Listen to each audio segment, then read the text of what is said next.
সম্মানিত হাজিরিন, এই কোরআন আল্লাহ রাব্বুল আলামিন নবীর উপর নাজিল করেছেন মানুষকে হেদায়েতের জন্য। দাওয়াত দিয়ে এই কোরআনের মাধ্যমে দাওয়াত দিবেন। অন্ধকারের পথে যারা আছে তাদেরকে আলোর দিকে, কুফরের পথে যারা আছে তাদেরকে কুফরি থেকে বের করে সুন্দর পথে ইহদিনাস সিরাতাল মুস্তাকিমের পথে আনানোর জন্য।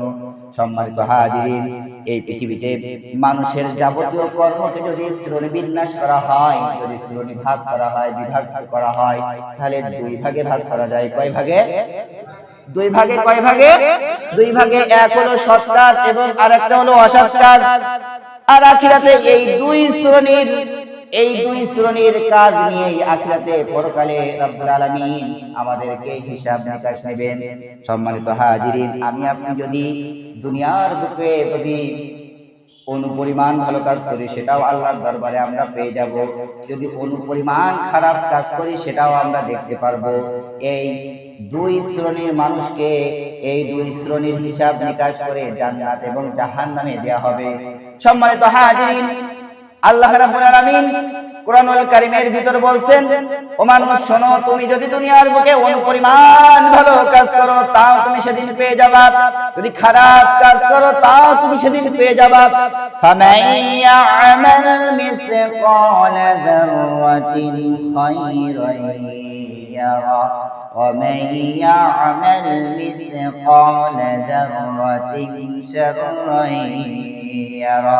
আল্লাহ বললেন যে অনুপরিমাণ ভালো করবে সেটার প্রতিদান সে পাবে, আর যে অনুপরিমাণ খারাপ কাজ করবে, বদ কাজ করবে, অসৎ পথে চলবে, আল্লাহ রাব্বুল আলামিন কিয়ামতের ময়দানে সেই অনুপরিমাণের কাজ, অনুপরিমাণ খারাপ কাজের হিসাব তাকে দেয়া হবে।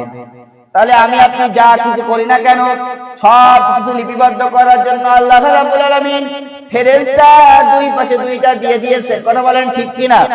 সব সময় আমি আপনি কখন কি করছি আমি আপনি মনে করছি জানালা দরজা বন্ধ করে দুনিয়ার কোনো মানুষ দেখছে না, কিন্তু একজন দেখছেন। তিনি কে? আমি আপনি মনে করছি দরজা সুন্দরভাবে লক করে দিয়েছি, জানালা লক করে দিয়েছি, এবার আমি খারাপ কাজ করব, এবার আমি গুনাহের কাজ করব।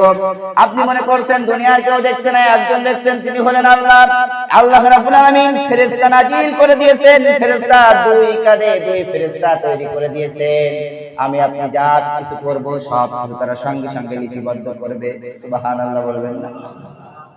আল্লাহ রাব্বুল আলামিন কোরআনুল কারীমের ভিতর বলছে, কিরামান কাতিবিন। আল্লাহ বলেন, সম্মানিত লেখক বিন্দু, ইয়ালামুনা মা তাফআলুন, তারা জানে তোমরা যা কিছু করো। ইন্নাল আবরারা লাফি নাঈম, নিশ্চয়ই সৎকর্ম পরায়ণরা থাকবে খুব আনন্দ, খুব ভালোভাবে তারা থাকবে। দুনিয়ার বুকে যারা সৎ কাজ করবে তারা পরকালে জান্নাত পাবে, খুব আনন্দ ভরে তারা থাকবে। ওয়া ইন্নাল ফুজ্জারা ফি জাহিম, আর যারা অন্যায় কাজ করবে, যারা অসৎ পথে চলবে, খারাপ কাজ করবে, তাদেরকে প্রজ্বলিত জাহান্নামের আগুনে তাদেরকে দেয়া হবে। ইয়াসলাউনাহা ইয়াউমাদ্দিন, তারা সেখানে প্রবেশ করবে প্রতিদান দিবসে। ওয়ামা হুম আনহা বিগাইবিন, আর তারা সেখান থেকে অনুপস্থিত থাকতে পারবে না। তারা যদি মনে করে আমরা এখানে থাকবো না, আজকে অনুপস্থিত থাকবো, তারা সেটা কখনোই সম্ভব নয়। দুনিয়াতে যদি স্কুলে যখন পড়বেন, মাদ্রাসায় পড়বেন, একদিন যদি পড়া না হয়, আজকে পড়া হচ্ছে না, আজকে স্কুলে যাব না, স্যারে কিছু বলতে পারবে না। কিছু কি বলতে পারবে?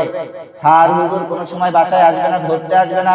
কিন্তু কিয়ামতের ময়দানে সেদিন কেউ অনুপস্থিত থাকবে না, সকলকে সেখানে উপস্থিত হতে হবে।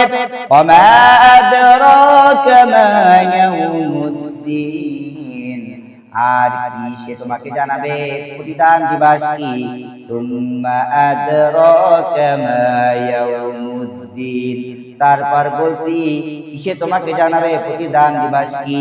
ইয়াউমা লা তামলিকু নাফসুন লিনাফসিন শাইআ ওয়াল আমরু ইয়াউমাইযিল লিল্লাহ, সেদিন কোনো মানুষ অন্য মানুষের জন্য কোনো ক্ষমতা রাখবে না, আর সেদিন সকল বিষয় হবে একমাত্র আল্লাহর হাতে। একটু করে বলেন না আল্লাহু আকবার।